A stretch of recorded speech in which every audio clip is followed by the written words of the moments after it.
우리 뽀삐 밥그릇으로 내년에 천박한 주둥이를 깨부숴도 시원찮을 년. 곧 소장 사모가 될 사람을 감히 거역해? 넌 이 군대에서 우리 뽀삐보다도 못난 년이야. 경기도 과천시 육군 모부대. 푸른 은행나무 가로수가 이어진 정문과는 달리 부대장 관사가 위치한 장교 숙소 단지 안쪽은 묘한 긴장감과 사적인 욕망이 뒤섞여 있었다. 윤세아 하사는 오늘 아침도 군복 위로 쏟아지는 싸늘한 시선과 명령을 묵묵히 견디고 있었다. 25, 헌병 특수임무대에서 근무하는 그녀는 짧게 자른 머리와 단단한 체구만큼이나 강직한 군인 정신을 가진 인물이었다. 그녀는 자신이 대한민국 육군 중장인 윤태환 장군의 딸임을 철저히 숨긴 채 오직 실력과 성실함으로 인정받고자 했다.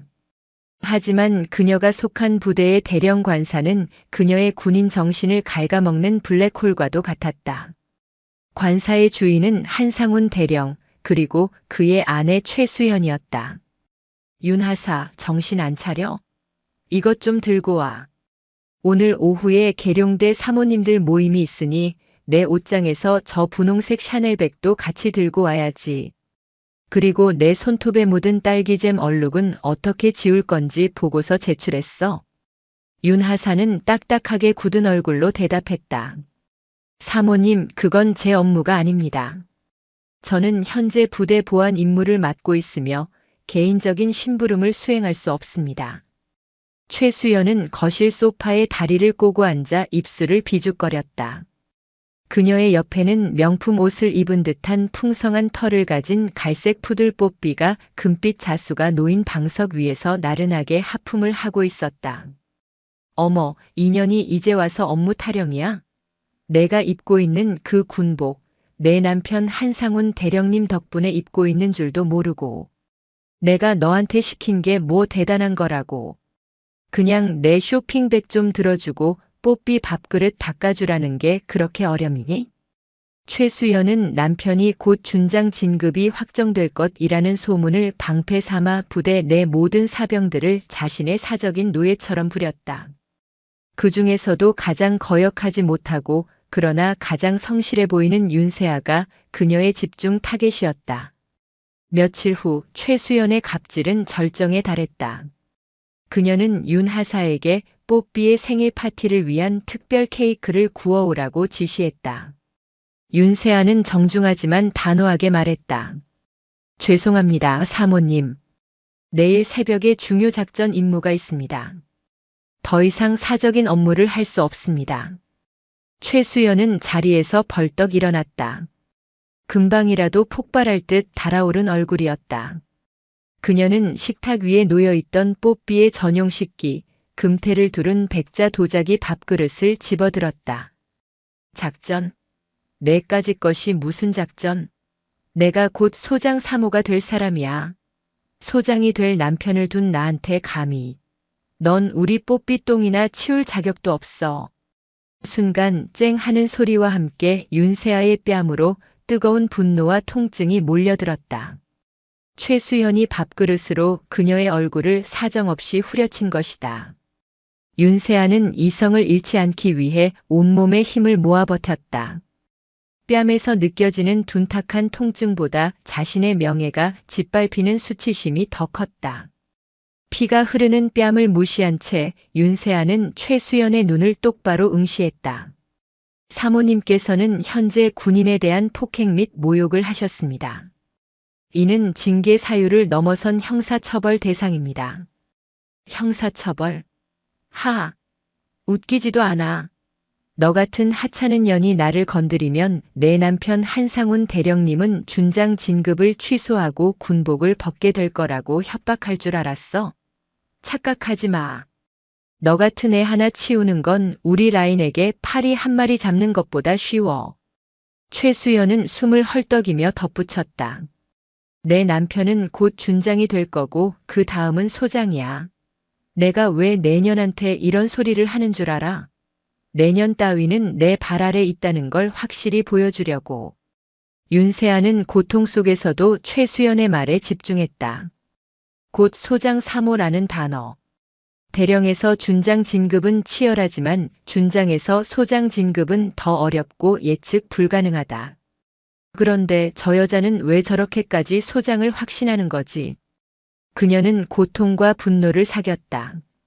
이것은 단순히 나에 대한 폭행 문제가 아니다. 그녀는 직감했다.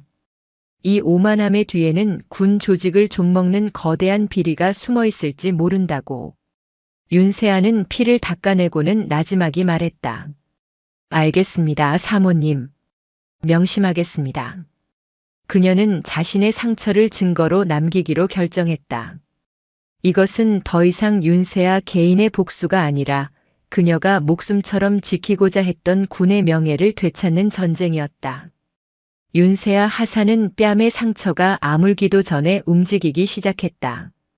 강아지 밥그릇으로 인한 물리적인 상처는 며칠이면 사라지겠지만 군인의 명예에 난 상처는 군복을 벗기 전까지 아물지 않을 것이었다.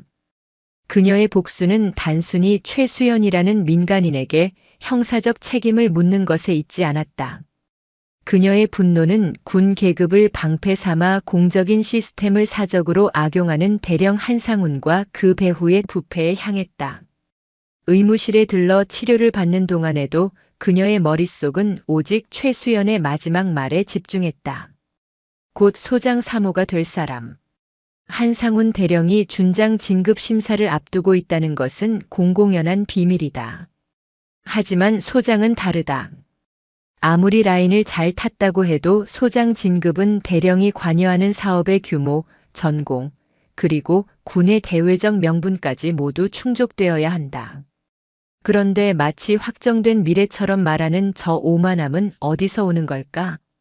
윤세아는 자신의 경험과 지식을 총동원해 이 상황을 분석했다. 군의 요직은 늘 힘과 돈이 오가는 곳이었다. 한상훈 대령이 그토록 준장 진급을 확신하는 배경에는 분명 단순한 인사청탁을 넘어선 거대한 이권이 걸려있을 터였다. 그리고 최수연의 소장 3호 발언은 그 이권이 군 내부 비리 네트워크, 이른바 군피아와 연결되어 있음을 암시했다. 그녀는 당분간 자신의 억울함을 호소하거나 상부에 보고하는 대신 침묵하는 성실한 하사 역할을 지속하기로 했다. 그래야만 대령 부부가 경계를 풀고 자신의 비리를 평소처럼 노출할 것이었다. 첫 번째 행동은 정보 수집의 시작이었다. 헌병 특수임무대 소속인 그녀의 임무는 부대 내외의 보안 유지와 기강 확립이었다. 이는 곧 내부 회계 문건, 관사 출입 기록, 대령의 공식 일정 등에 간접적으로 접근할 수 있는 권한이 있음을 의미했다. 물론 법적인 절차 없이 무단 열람은 불가능했지만 그녀에게는 기록을 보안 점검의 일환으로 확인할 수 있는 명분이 있었다. 그녀는 보안 담당 군무원에게 접근했다. 관사 관리 기록을 포함해 최근 6개월간 대령님의 지휘 활동과 관련된 서류들을 정기 보안 점검 차원에서 검토해야 합니다. 특히 관사 유지 보수 비용이나 업무 외 차량 이용 기록에 대한 부분은 최근 감사 대상이 되기 쉬우니 철저히 확인해야 합니다. 군무원은 감사라는 말에 긴장하며 관련 서류를 내주었다. 윤세아는 밤을 새워 그 방대한 기록들을 꼼꼼히 살폈다. 수상한 지출 내역은 곧바로 눈에 띄었다. 첫째, 관사 유지 보수비 항목이었다. 대령 관사가 위치한 과천의 숙소 단지는 비교적 최신 건물임에도 불구하고 정원 조경 비용과 내부 인테리어 변경 비용이 일반적인 기준의 3배에 달했다. 특히 조경 관리 용역을 맡은 업체가 화목조경이라는 곳이었는데 윤세아는 이 이름이 낯설지 않았다. 둘째, 업무 외적 물품 구매 비용이 군수 물품 비용에 슬쩍 끼어 있었다. 주방 기기 보수 명목으로 결제된 금액 중에는 고급 커피 머신과 고가 와인 셀러의 모델명이 적혀 있었다. 이는 명백한 공금 유용이었다. 가장 결정적인 단서는 대령의 관사 출입 기록이었다. 대령 한상훈은 주말마다 대전 유성구의 특정 숙박시설을 이용했는데 공적으로 처리된 출장 기록은 없었다. 대신 그 기간 동안 화목조경의 대표명의 차량이 관사를 방문하거나 대령이 해당 숙박시설 인근에서 특정 인물과 만났다는 정황이 포착되었다. 윤세아는 화목 조경과 대전의 숙박시설, 그리고 소장 3호라는 최수연의 오만함을 연결지었다. 화목 조경. 저 이름이 분명 내가 알고 있는 어떤 비리 사건과 관련이 있었는데, 며칠 후 윤세아는 자신의 특수임무대 업무 시간 외에 개인적인 시간을 투자하여 군 내부의 과거 감사보고서와 비리 관련 기사들을 찾아보았다. 그녀는 마침내 화목 조경의 정체를 확인했다. 화목 조경은 단순한 조경업체가 아니라 군납 비리로 알려진 방위 산업체의 위장 계열사였다. 이들은 주로 군부대 시설 공사에 참여하여 공사 금액을 부풀리고 군 고위 관계자들에게 리베이트를 제공하는 역할을 해왔다. 이 업체가 한상훈 대령 관사의 조경을 맡았다는 것은 대령이 이 비리 네트워크와 깊숙이 연결되어 있다는 명백한 증거였다. 윤세아는 자신의 수첩에 조용히 기록했다. 화목 조경, 대전 유성, 군납 비리. 준장을 넘어 소장을 바라보는 탐욕. 그녀의 차가운 눈빛에 결의가 서렸다. 이 싸움은 단순히 밥그릇 폭행 사건을 넘어선 군 조직의 숙명적인 오물을 청소하는 작업이 될 것이었다. 그녀는 이 모든 증거를 모아 자신의 명예를 걸고 군에 대한 충성을 증명할 참이었다. 윤세아 하사는 이제 자신이 어떤 거대한 사슬의 단면을 붙잡았는지 깨닫기 시작했다. 화목 조경은 단순한 조경업체가 아니라 한상훈 대령이 준장 그리고 소장 진급이라는 욕망을 실현하기 위해 거래하고 있는 비리 네트워크의 현금 통로였다. 그녀는 이제 이 조직의 몸통을 찾아야 했다. 그녀는 군 내부의 비공식 정보망을 활용했다. 헌병대에서 근무하며 쌓은 인맥과 아버지 윤태환 중장에게 물려받은 예리한 관찰력을 이용했다. 대령의 주변 인물들을 주시하며 그들의 사소한 행동과 대화 조각들을 모으기 시작했다. 대령의 부관인 김 중사를 주목했다. 김 중사는 평소 한 대령에게 깍듯했지만 가끔 통화를 할 때면 묘하게 존경심보다는 두려움이 섞인 태도를 보였다. 윤세아는 김 중사가 외출하는 날을 기다려 우연을 가장해 경기도 하남시의 한 주점에서 마주쳤다. 윤세아는 헌병대 동료들과 함께 있는 것처럼 위장한 뒤 김 중사에게 다가갔다. 김 중사님 오랜만입니다. 업무 때문에 대령님 많이 힘드시죠? 준장 진급 앞두고 워낙 바쁘시다 보니. 김 중사는 술이 반쯤 취한 상태였다. 그는 잔을 털어넣으며 한숨을 쉬었다. 아이고 윤 하사님. 바쁘다 마다요. 진급이 사람 잡는 겁니다. 진급이. 그 회만 아니면 대령님도 이 정도로 무리 안 하실 텐데. 그 회요? 무슨 모임 말씀이십니까? 윤세아가 천연덕스럽게 물었다. 아닙니다. 술김에 쓸데없는 소리를. 그냥 대령님 동기들 모임입니다. 화랑회라고. 다들 진급 앞두고 있는 분들이라 으쌰으쌰 하는 모임이죠. 윤세아의 심장이 빠르게 뛰었다. 화랑회. 바로 이것이었다. 과거 비리 감사 자료에서 장성 진급을 목적으로 한 군 사조직으로 거론된 적이 있던 이름이었다. 이들은 군 인사와 주요 사업 입찰 정보를 공유하며 조직적으로 군수품 리베이트를 받아 진급 자금을 마련하는 군피아의 핵심 세력이었다. 윤세아는 김 중사에게서 몇 가지 정보를 더 얻어냈다. 화랑회가 매 분기 서울 강남의 고급 식당이나 대전의 특정 펜션에서 모임을 가지며 모임 때마다 검은 가죽 서류 가방이 오갔다는 것.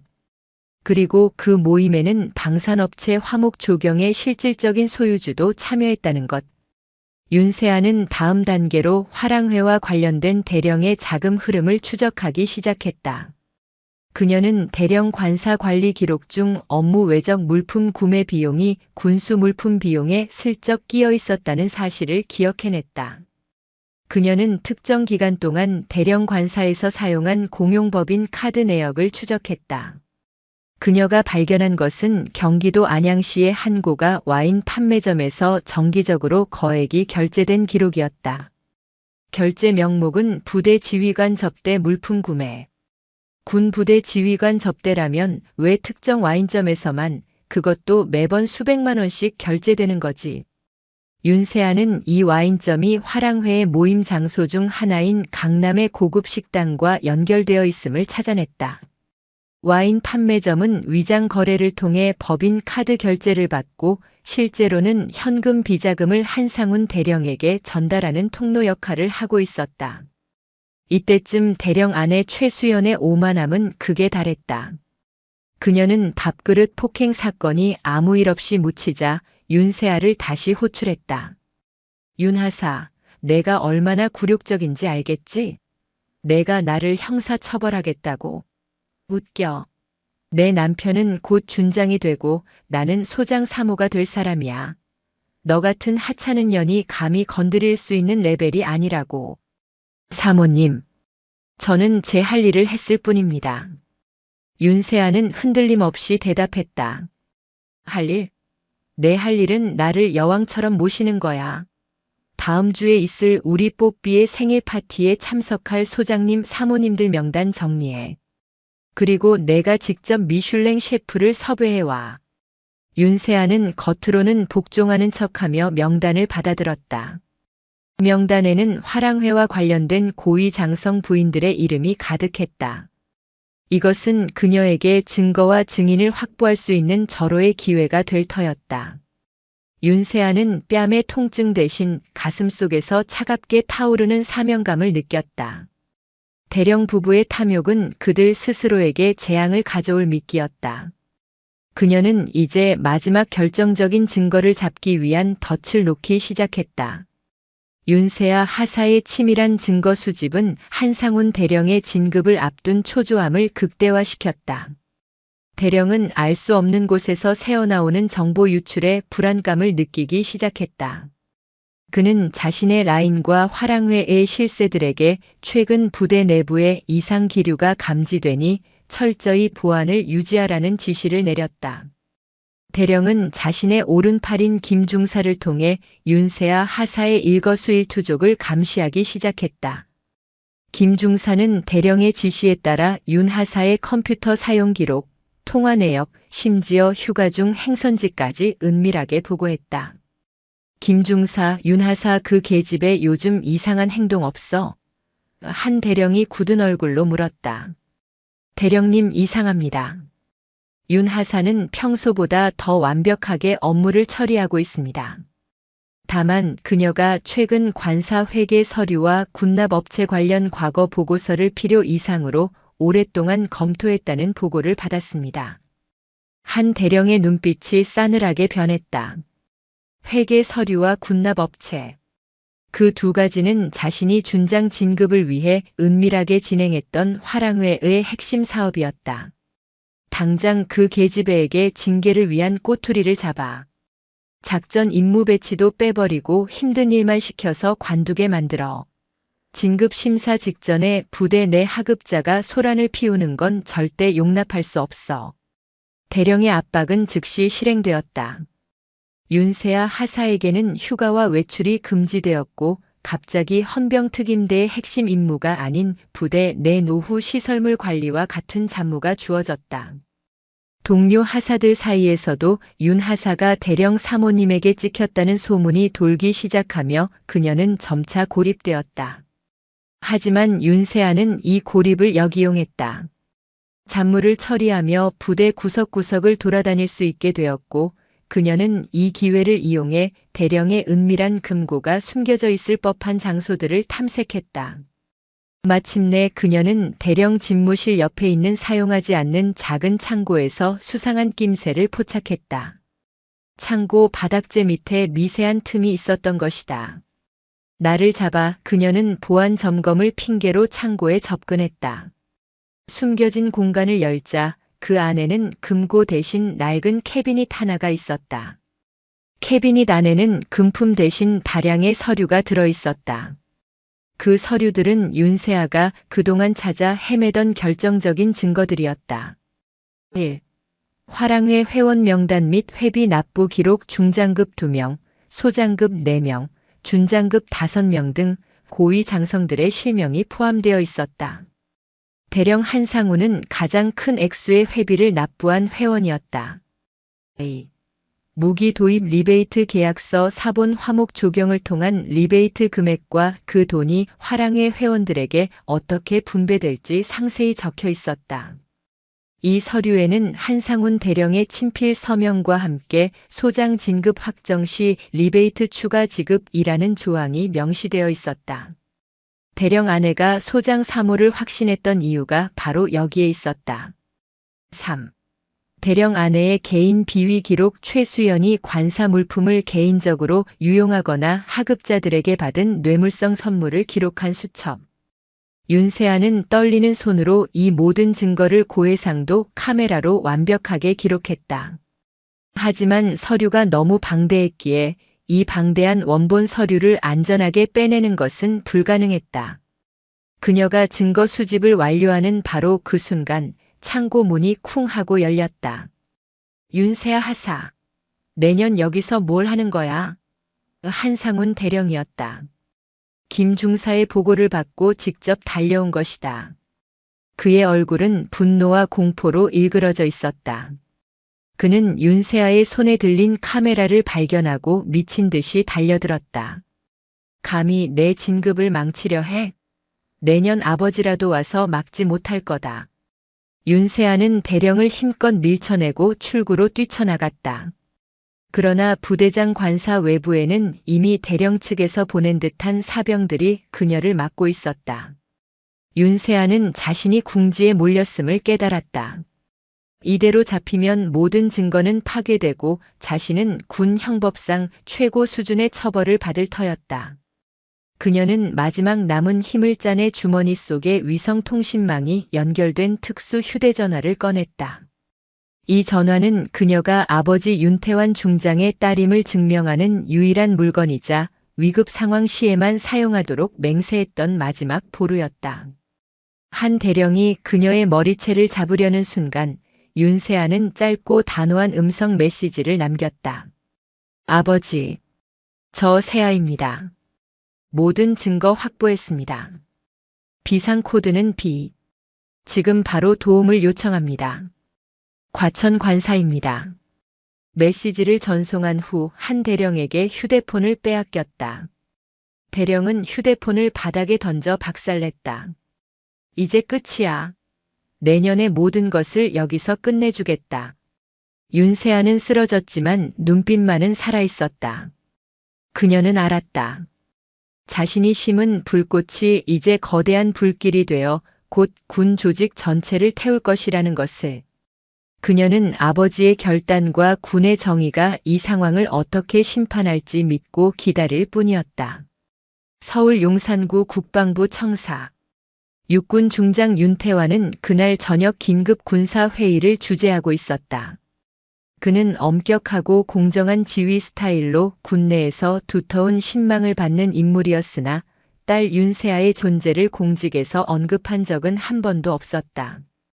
그는 딸이 오직 자신의 실력으로 군인이 되기를 바랐고 딸 역시 그 약속을 지켰다. 회의가 끝나갈 무렵 그의 보안 휴대폰이 울렸다. 암호화된 음성 메시지. 아버지, 저 세아입니다. 모든 증거 확보했습니다. 비상코드는 B. 지금 바로 도움을 요청합니다. 과천 관사입니다. 비상코드 B. 그것은 윤세아가 군 내부 비리나 생명의 위협을 받는 극도의 위기 상황에서만 사용하기로 맹세했던 코드였다. 그리고 모든 증거 확보라는 말은 딸이 단순한 폭행 사건을 넘어 무언가 거대한 것을 건드렸음을 의미했다. 윤 중장은 심장이 얼어붙는 듯 했다. 그는 즉시 회의를 정리하고 비서실장에게 모든 일정을 취소하라고 지시했다. 그의 얼굴은 분노나 공포 대신 강철 같은 결단력으로 가득 찼다. 그는 지금 아버지로서 딸을 구해야 하는 동시에 부패한 군 조직을 정화해야 하는 군 최고위 장성의 임무를 수행해야 했다. 그는 가장 신뢰하는 군사법원 고위 관계자 2명을 극비리에 호출했다. 두 사람에게 윤 하사가 확보한 증거의 개요와 한상훈 대령이 속한 화랑회의 비리 연루 가능성을 간략하지만 정확하게 전달했다. 한 대령이 준장 진급을 앞두고 무기 도입 리베이트와 인사청탁에 깊이 관여한 정황입니다. 딸은 그 과정에서 폭행당했지만 개인적 복수가 아닌 군의 명예를 위해 모든 증거를 모았습니다. 나는 내 딸을 구하는 동시에 군의 만연한 부패를 도려낼 것입니다. 모든 수사는 법과 원칙에 따라 한치의 사심 없이 진행되어야 합니다. 윤 중장의 지시로 국방부 감찰본부와 군사경찰특수수사대 MCST가 즉시 움직이기 시작했다. 수사대는 과천시 장교 숙소 단지로 은밀하게 출동했다. 이 모든 과정은 최고위 장성의 지휘 아래 극비 보안 작전처럼 진행되었다. 한편 대령 관사에서는 한상훈 대령이 윤세아를 끌고 집무실로 들어갔다. 이 천박한 년, 감히 나를 협박해? 내가 뭘 하든 내 휴대폰은 박살났고 내가 모은 증거는 이 방을 나갈 수 없어. 대령은 자신의 손으로 캐비닛의 서류들을 갈갈이 찢어버리려 했다. 그러나 윤세아가 마지막으로 외쳤던 모든 증거 확보라는 말에 불안함을 느꼈다. 혹시라도 다른 곳에 백업했을까 두려웠다. 그때 최수연이 샴페인 잔을 들고 들어왔다. 여보, 왜 이리 시끄러워? 전현이 감히 또 반항해? 그냥 당장 영창 보내버려. 이제 곧 좋은 소식이 올 텐데 이런 하찮은 일로 기분 망치지 마. 한 대령은 아내에게 모든 것을 털어놓을 수 없었다. 여보, 저 하사가 심상치 않아. 당분간 밖에서 조용히 지내. 내가 이 일 깨끗하게 처리할게. 최수연은 남편의 초조한 얼굴을 보고도 상황의 심각성을 깨닫지 못했다. 뭐? 나보고 이 좋은 진급 코스에 집에 있으라고. 안 돼. 다음 주 뽀삐 생일 파티에 소장 사모님들 모셔야 한다고. 바로 그 순간이었다. 쾅! 관사문이 부서질 듯 열리고 군사경찰특수수사대 소속의 건장한 사병들이 들이닥쳤다. 그들은 완벽하게 무장하고 있었으며 지휘관은 냉정한 표정으로 체포영장을 제시했다. 한상훈 대령님. 귀하는 현재 군 형법상 뇌물수수, 인사청탁, 군 기밀 누설 및 품위 유지 위반 혐의로 긴급 체포합니다. 군사경찰에 의해 모든 권리가 보장됨을 알려드립니다. 한 대령은 눈앞이 하얗게 변했다. 말도 안 돼. 누가 감히 나를. 내가 곧 준장이 될 몸인데. 누가 날 모함했어. 그는 미친 듯이 윤세아를 노려보았지만 윤세아는 이미 군사경찰의 보호 아래 관사를 빠져나가고 있었다. 최수연은 들고 있던 샴페인 잔을 떨어뜨렸다. 쨍그랑 소리와 함께 그녀의 머릿속에는 오직 하나의 생각만 남았다. 소장 3호의 꿈이 산산조각 나는 소리였다. 그녀는 남편을 붙잡고 절규했다. 여보, 이게 무슨 일이야? 빨리 나한테 말해. 2년 때문이지? 저 하찮은 년이. 한 대령은 아내의 절규를 뒤로 한 채 군사경찰에게 끌려나갔다. 그의 진급은커녕 그의 군복 자체가 불명예스럽게 벗겨질 운명이었다. 폭풍은 이제 막 시작되었다. 한상훈 대령의 긴급 체포는 군 내부를 뒤흔들었다. 진급 심사 직전에 대령이 체포된 것은 군 수뇌부 내에서도 전례 없는 일이었기 때문이다. 그러나 수사대는 윤세아 하사가 확보한 결정적인 증거를 토대로 신속하게 움직였다. 군사법원 특수수사대는 화랑회 회원 명단, 무기 도입 리베이트 계약서 사본, 그리고 대령의 친필 서명이 담긴 비리 서류들을 분석했다. 증거는 너무나 완벽했고 치명적이었다. 수사 과정에서 윤세아 하사의 존재는 철저히 비밀에 붙여졌다. 군은 그녀의 신분을 보호하는 동시에 내부 고발의 공정성을 확보하고자 했다. 윤세아는 공식적으로 폭행 피해자이자 사건의 최초 목격자로만 알려졌다. 조사실에서 한상훈 대령은 처음에는 혐의를 완강히 부인했다. 이 모든 것은 모함입니다. 제가 진급하는 것을 시기하는 정적들의 음모입니다. 제가 어떻게 이런 리베이트에 관여하겠습니까? 화랑회는 단순한 친목 모임일 뿐입니다. 수사팀장은 대령의 눈앞에 소장 진급 확정 시 리베이트 추가 지급 조항이 명시된 서류와 그의 친필 서명을 내밀었다. 친목 모임이라더니 진급 심사가 아닌 소장 진급에 따른 리베이트 조항까지 있군요. 귀하의 아내는 왜 그토록 소장 사모를 외쳤는지 이제 알겠습니다.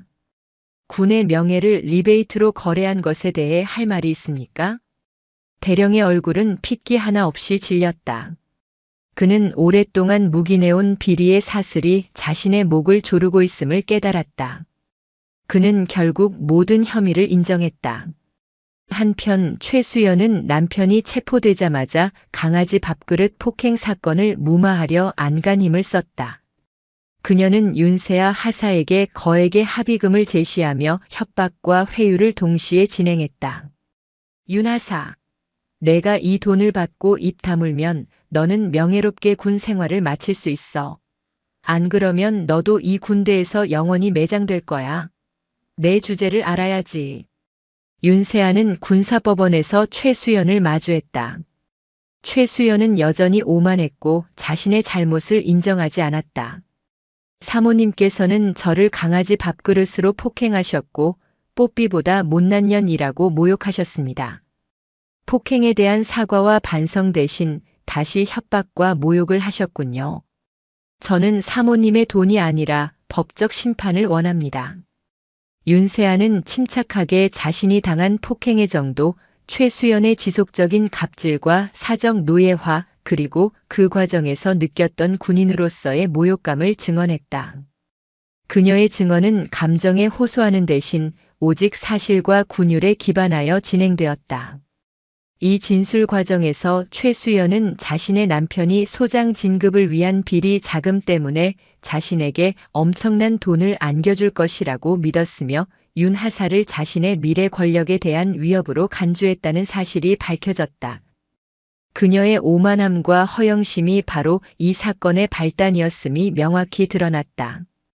군사법원은 한상훈 대령에게 파면 및 중징계를 결정했고 최수연에게는 군인에 대한 폭행 및 모욕죄로 민형사상 최고 수준의 처벌과 피해 보상을 명령했다. 그들의 몰락은 군 내부망을 통해 빠르게 확산되었고 썩은 고름을 짜낸 듯한 시원함이 군 전체를 휩쓸었다. 군사법원의 판결 직후 윤태환 중장은 국방부 장관에게 이 사건의 전말과 윤세아 하사의 공로에 대해 정식으로 보고했다. 그는 처음으로 딸의 신분과 그녀가 군 내부 비리 척결에 기여한 용기와 강직함을 공개했다. 장관님, 제 딸은 저의 배경을 단 한 번도 이용하지 않았습니다. 그녀는 오직 군인으로서의 사명감과 명예를 지키기 위해 자신의 상처를 무릅쓰고 거대한 비리 세력을 파헤쳤습니다. 저는 그녀가 군 조직 개혁의 상징으로 인정받아야 한다고 생각합니다. 국방부는 이 사건을 군 기강 확립 및 내부 부패 척결의 모범 사례로 규정했다. 특히 하급자인 여군 하사가 고위 장교의 비리를 파헤친 이야기는 전국적인 언론의 주목을 받았다. 언론은 이 사건을 뽀삐와 소장 사모의 몰락이라는 자극적인 제목으로 대대적으로 보도했다. 기사 제목 3스타 딸 계급장 대신 양심으로 군피하 철퇴. 윤세아 하사는 인터뷰 요청을 모두 거절하고 조용히 자신의 업무에 복귀했다. 그러나 그녀의 이야기는 순식간에 국민적 영웅담이 되었다. 군인으로서의 명예를 지키기 위해 강아지 밥그릇으로 맞은 수모를 참고 거대한 부패의 사슬을 끊어낸 그녀의 강직함에 국민들은 아낌없는 찬사를 보냈다. 며칠 후 국방부 연병장에서는 윤세아 하사에 대한 표창 수여식이 열렸다. 국방부 장관은 그녀에게 군 최고의 용감한 행동 및 비리 척결 공로로 특별 표창을 수여했다. 장관이 윤 하사에게 표창을 전달하며 말했다. 윤세아 하사. 당신은 군복에 새겨진 명예가 계급장이 아닌 강직한 양심에서 비롯됨을 증명했습니다. 당신은 오늘 군 조직에 만연했던 묵은 때를 씻어냈습니다. 윤세아 하사는 단상에 올라 경례를 올렸다. 그녀는 군 최고 수뇌부 앞에서 당당하게 자신의 소감을 밝혔다. 저는 그저 대한민국 군인으로서 마땅히 해야 할 일을 했을 뿐입니다. 군의 명예는 소장 3호라는 허영이나 리베이트로 얼룩질 수 없습니다. 저는 이 표창을 억울하게 희생된 모든 군인의 명예로 받들겠습니다. 수여식이 끝난 후 윤세아는 아버지 윤태환 중장과 마주했다. 아버지는 딸의 뺨에 남아있던 희미한 상처 자국을 조심스럽게 어루만졌다. 고맙다, 세아. 내가 나보다 더 훌륭한 군인이다. 내가 해내지 못한 일을 내가 해냈어. 아버지. 저는 아버지의 배경이 아닌 아버지에게서 배운 정의로 이 일을 했습니다. 이제야 제 군복이 깨끗해진 것 같습니다. 윤세아는 한상훈 대령 부부로부터 폭행 피해에 대한 법적 보상을 모두 받아냈다. 그녀는 그 보상금 전액을 군 내부 비리 신고자 보호기금에 기부했다. 모든 것이 종결된 후 윤세아는 새로운 임지로 발령받았다. 그녀는 복잡했던 과천을 떠나 더 넓은 곳에서 자신의 강직한 군인 정신을 펼치게 될 것이었다. 그녀의 이야기는 군 내부에서 강직한 명예의 그림자라는 이름으로 영원히 전설처럼 회자될 것이었다. 썩은 것을 도려내고 새로운 희망을 심은 한 하사의 통쾌한 복수극은 완벽한 승리로 끝났다. 한상훈 대령과 그의 아내 최수연의 몰락은 단순한 형사처벌로 끝나지 않았다. 그들이 꿈꿨던 장성의 권력은 물거품이 되었고 그들이 누리던 모든 특권은 박탈되었다. 이들의 몰락은 군 내부 비리 라인, 화랑회 전체를 겨냥한 대대적인 수사의 서막이었다. 군사법원의 판결은 가혹했다. 한상훈은 군 형법상 최고 수준의 형량을 선고받았다. 뇌물수수, 인사청탁, 그리고 군 기강문란 등의 죄목은 그의 모든 명예를 짓밟았다. 그가 평생을 바쳤던 군 조직은 그를 부패의 상징으로 내던졌다. 수감복을 입은 한상훈은 여전히 현실을 부정하며 미약하게 울부짖었다. 나는 그저 시스템의 희생자일 뿐이다. 모두들 이렇게 하는데 왜 나만? 왜 나만? 그의 분노는 오직 윤세아 하사에게 향했지만 그녀는 이미 그의 손이 닿지 않는 곳, 군의 보호 아래 있었다. 한상훈은 면회를 온 자신의 변호사에게 매달렸다. 최소한 내 아내라도 구해야 해. 준장은커녕 대령으로도 못 죽는다는 사실을 아내가 알면. 하지만 최수연의 상황 역시 처참했다. 그녀는 윤세아 하사에 대한 폭행 및 모욕죄로 징역형의 집행유예와 함께 거액의 민사상 손해배상금 지급을 명령받았다. 특히 윤세아가 받아낸 보상금 전액을 군 내부 비리 신고자 보호기금에 기부했다는 사실이 언론에 보도되면서 최수연은 국민적인 비난의 대상이 되었다. 과천의 호화로운 관사에서 쫓겨난 최수연은 자신의 모든 꿈이 파괴된 현실을 견디지 못했다. 그녀의 유일한 자랑이었던 뽀삐마저도 그녀가 구치소에 수감되어 있는 동안 돌봐줄 사람이 없어 결국 동물보호소로 보내졌다. 그녀는 거처할 곳도 마땅치 않았고 사치를 부리며 친분을 쌓았던 사모님들은 그녀가 짐이 될까 두려워 모두 연락을 끊었다. 최수연은 자신의 오만함이 남편의 모든 것을 파괴했음을 뒤늦게 깨달았지만 그녀의 후회는 진심 어린 반성이 아닌 상실감에서 오는 분노에 가까웠다. 그녀는 여전히 윤세아를 저주했다. 그 하찮은 년이 나한테 한 짓을 봐. 내가 곧 소장 3호가 될 사람이었는데 뽀삐 밥그릇으로 맞은 게 그렇게 억울했단 말이야. 그년의 아버지가 쓰리스타가 아니었다면 내가 저렇게 당했을 리 없어. 그녀는 윤세아의 아버지가 중장이라는 사실을 알게 된 후 모든 비난의 화살을 계급장을 숨기고 복수한 비열한 행동으로 돌리려 했다.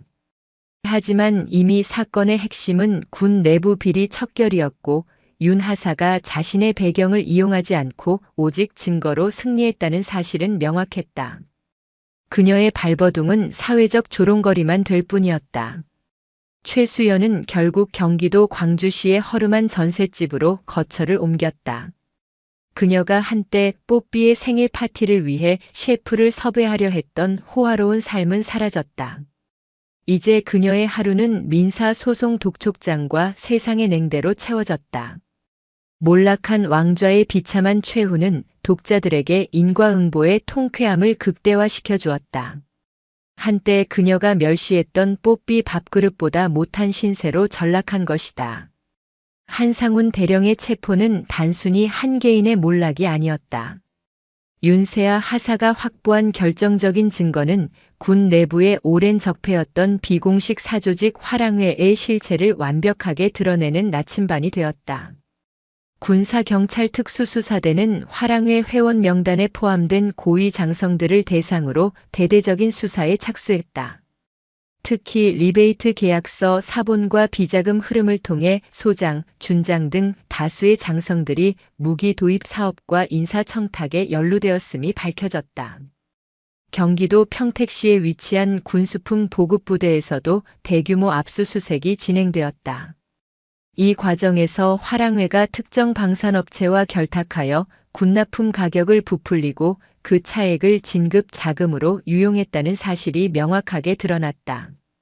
군 창설 이래 유례없는 규모의 비리 척결 작전이 진행되었다. 윤세아 하사의 증거 덕분에 군은 스스로의 오물을 깨끗하게 청소할 수 있는 기회를 얻었다. 이 사건을 계기로 국방부는 군 내부 비리 신고자 보호 시스템을 전면 개편하고 윤 하사가 기부한 보상금으로 기금을 조성했다. 이는 단순히 윤 하사 한 명의 공로를 치하하는 것을 넘어 군 전체의 투명성을 강화하겠다는 의지의 표명이었다. 윤세아는 이 모든 과정에서 강직한 명예의 그림자로 남았다. 그녀는 언론의 노출을 극도로 피했고 그녀의 아버지가 중장이라는 사실은 여전히 군 최고위층과 수사팀 외에는 알려지지 않았다. 그녀는 자신의 숨겨진 계급이 아니라 군인으로서의 양심이 승리했음을 보여주고자 했다. 군 내부에서는 윤 하사에 대한 존경심이 최고조에 달했다. 특히 하급자들 사이에서는 그녀의 이야기가 전설처럼 퍼져나갔다. 결국 계급장이 아니라 증거와 정의가 이긴다. 대령의 아내에게 밥그릇으로 맞고도 그 밥그릇으로 비리 왕국을 무너뜨렸다. 윤세아 하사는 이 모든 변화를 조용히 관찰했다. 그녀는 여전히 변함없이 부대에 충성했지만 그녀의 존재 자체만으로 부대 분위기는 이전과 완전히 달라졌다. 사적인 심부름은 완전히 사라졌고 상관들은 하급자들에게 전례 없는 예의와 공정함을 갖추기 시작했다. 두려움 때문이기도 했지만 윤 하사의 강직한 모범이 그들에게 일종의 정신적 경례를 요구했기 때문이었다. 윤 하사는 자신의 목표가 달성되었음을 확인했다. 그녀는 단순히 폭행범을 처벌한 것이 아니라 권력의 정점에서 탐욕에 눈먼 자들이 다시는 군의 명예를 더럽히지 못하도록 강력한 경종을 울린 것이다. 그녀의 내면은 이제 평온했다. 폭행당한 뺨의 상처가 완전히 아물었듯이 군인으로서 느꼈던 모욕감도 정의로운 승리로 깨끗이 씻겨 내려갔다. 모든 수사와 징계 절차가 마무리된 후 윤세아 하사는 국방부 장관의 특별 명령으로 새로운 임지로 발령받았다. 그녀는 부패의 그림자가 드리웠던 과천을 떠나 강원도 인제의 육군 보병 사단으로 이동하게 되었다. 이곳은 그녀의 아버지가 과거 가장 젊고 치열했던 시절을 보냈던 곳이기도 했다. 전출을 하루 앞두고 윤 하사는 아버지 윤태환 중장과 군부대 외곽의 한 조용한 찻집에서 만났다. 아버지는 딸에게 새로운 임지에서의 생활에 대한 조언을 건넸다. 세아야, 너는 내 힘으로 군 조직의 가장 더러운 부분을 도려냈다. 이제 너는 군 최고의 영웅이다.